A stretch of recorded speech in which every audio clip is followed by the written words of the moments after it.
Bismillahirrahmanirrahim, dear students, Assalamu alaikum and welcome to your social science class. Hope you are doing fine. Well, our today's topic is the Gonds. Gonds के बारे में आज हमारा topic है. Gonds कौन थे, ये कहाँ रहते थे, इनके बारे में आज हम जानकारी हासिल करते हैं. So let's begin.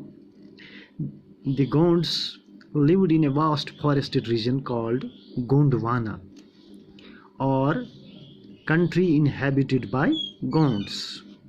Gondwana means the country inhabited by Gonds. They practiced shifting cultivation. Now, what is shifting cultivation? Shifting cultivation, trees and bushes in a forest area are first cut and burnt. In shifting cultivation, trees and bushes in a forest area are first cut and burnt. The crop is sown in the ashes. When this land loses its fertility, another plot of land is cleared and planted in the same way. This is called shifting cultivation. Okay, so these Gonds practiced shifting cultivation. The large Gond tribe was further divided into many smaller clans. इनके बहुत से clans थे इन Gonds के. Each clan had its own raja or rai. अपने राजा का ये राय भी कहते थे. तो हर एक क्लान का अपना एक राजा होता था. About the same time that the power of Delhi sultans was declining, a few large Gond kingdoms were beginning to dominate the smaller Gond chiefs. The Akbarnama, a history of Akbar's reign, mentions the Gond kingdom of Garha Katanga that had 70,000 villages. Now point to be noted कि Garha Katanga जो था ये एक Gond kingdom थी. इसका नाम था Garha Katanga. तो इसमें 70,000 विलेजेस थे. इतना बड़ा ये इनका किंगडम था. ये अकबरनामा में इसकी रेफरेंस मौजूद है. The administrative system of these kingdoms was becoming centralized. The kingdom was divided into garhas. Each garha was controlled by a particular Gond clan. This was further divided into units of 84 villages called Chaurasi. Chaurasi means 84. The Chaurasi was subdivided into barhots, which were made up of 12 villages each. ठीक है. तो ये इनका system जो था गोंड्स का, कि इन्होंने अपनी इस किंगडम को डिवाइड किया था गर्भों में.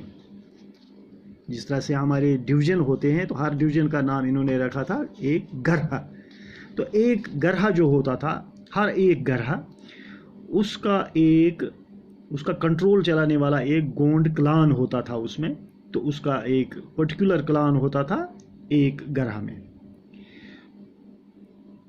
तो ये गरहा जो था इसको इन्होंने फिर डिवाइड किया था.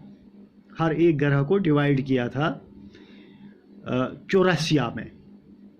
एक गरहा में मुख्तलिफ 84 होते थे. एक गरहा में कुछ 84 होते थे. 84 का मतलब है 84. तो 84 में 84 विलेजेस होते थे. A single 84 was comprising of 84 villages. 84 गाँवों का एक जो मजमुआ होता था उसको ये 84 कहते थे। तो इस 84 ऐसे ही बहुत से 84 होते थे, 2 या 4 या उससे ज़्यादा, तो ये मिलकर एक ग्रह बनाते थे।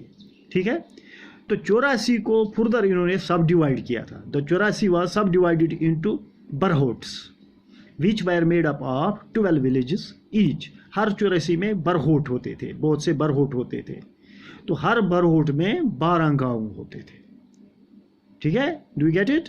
यस, एक बरहोट में 12 गांव होते थे और बहुत से बरहोट मिल के फिर एक 84 बनाते थे। 84 में 84 विलेजेस होते थे।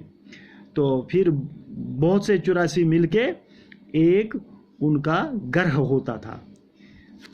तो इस तरह से ये जो गोंड किंगडम थी, इसका सिस्टम इस तरह से बनाया गया था। The emergence of large states changed the nature of Gond society. Their basically equal society gradually got divided into unequal social classes. Brahmanas received land grants from the Gond Rajas and became more influential. The Gond chiefs now wished to be recognized as Rajputs. ठीक है, तो ये जो बड़ी बड़ी सल्तनतें बाद में जो वजूद में आई, तो इनसे असरअंदाज हुई। ये जो गोंड किंगडम्स थी वो असरअंदाज हो गई, उससे उन पर असर पड़ा, एडवर्स इफेक्ट पड़ा उन पे। तो अब ये जो गोंड जो थे, ये एक इनकी सोसाइटी जो थी ये ग्रेजुअली डिवाइड हो गई अनइक्वल क्लासेस में।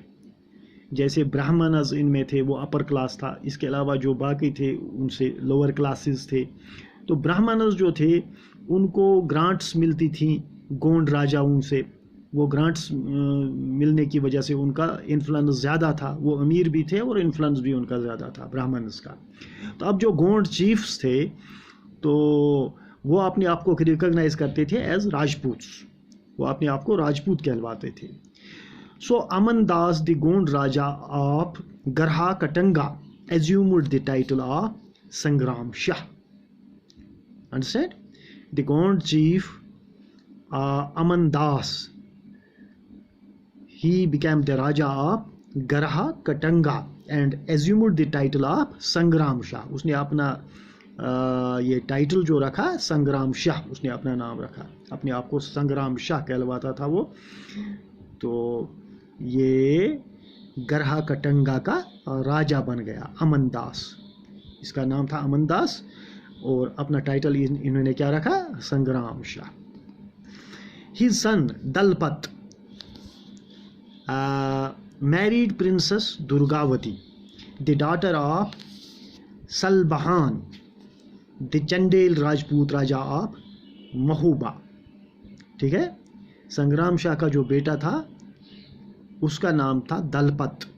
दलपत ने शादी की दुर्गावती प्रिंसेस से, प्रिंसेस दुर्गावती के साथ दलपत की शादी हो गई। And who was princess Durgavati? She was the daughter of Salbahan. Salbahan was the Chandel Rajput raja of Mahoba. Okay, the princess Durgavati daughter of Salbahan the Chandel Rajput raja of Mahoba. ठीक है, ये दुर्गावती की शादी हो गई किसके साथ? दलपत के साथ। दलपत जो संग्राम शाह का बेटा था। बट अनफॉर्चुनेटली ये जो दलपत था, however he died early. Dalpat died early.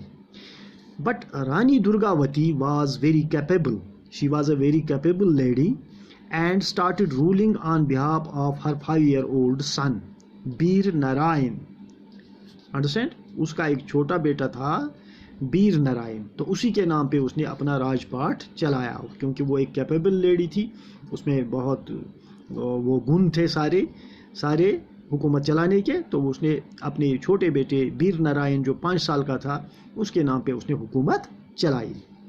Under her the kingdom became very more extensive, उसके बॉर्डर्स जो थे एक्सटेंसिव हो गए। उसने अपनी इस किंगडम को पावरफुल भी बनाया और उसने तरक्की भी की। तो वो बहुत अच्छी तरह से उसने कार्य चलाया गवर्नमेंट का. In 1565, the Mughal forces under Asif Khan attacked Garha Katanga. In 1565, Mughal forces under Asif Khan attacked Garha Katanga, the Gonda, this kingdom of Gonds. ठीक है, इसको अटैक किया इन्होंने मुगलों ने 1565 में आसिफ खान की क़यादत में इन्होंने इसको अटैक किया. तो एक लड़ाई हुई ज़बरदस्त. A strong resistance was put by Rani Durgavati. Rani Durgavati put a very strong resistance. She was defeated. But she preferred to die rather than surrender. उसने surrender नहीं किया बल्कि उसने मौत को तरजीह दी. Her son too died fighting soon after. Garha Katanga was a rich state. Now, why did Mughals attack Garha Katanga? Because it was a rich state. Yes, Garha Katanga was a rich state. It earned much wealth by trapping and exporting wild elephants to other kingdoms. तो ये लोग क्या करते थे?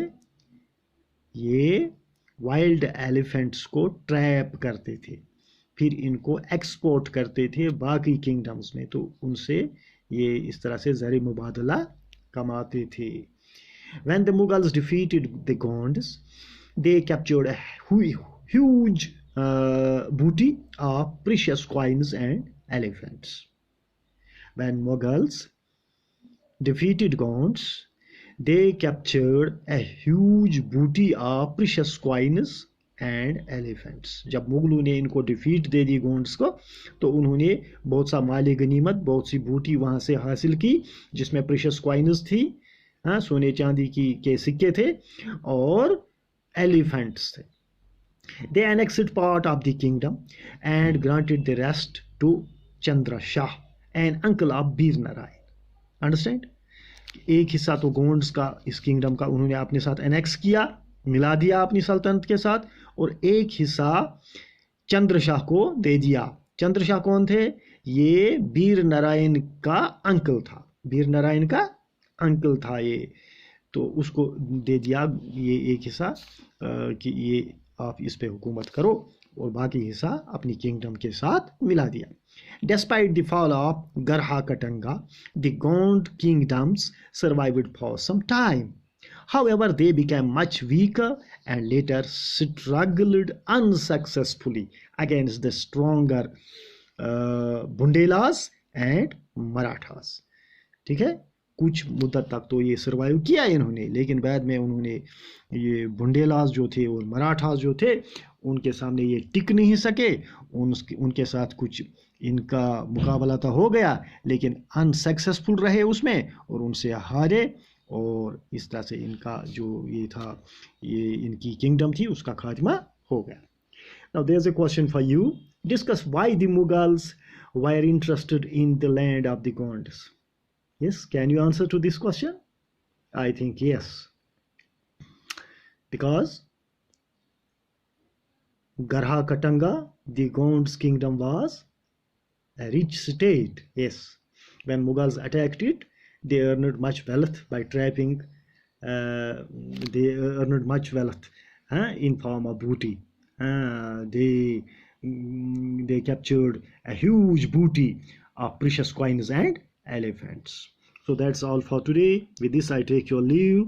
Thank you very much. Goodbye and Allah Hafiz.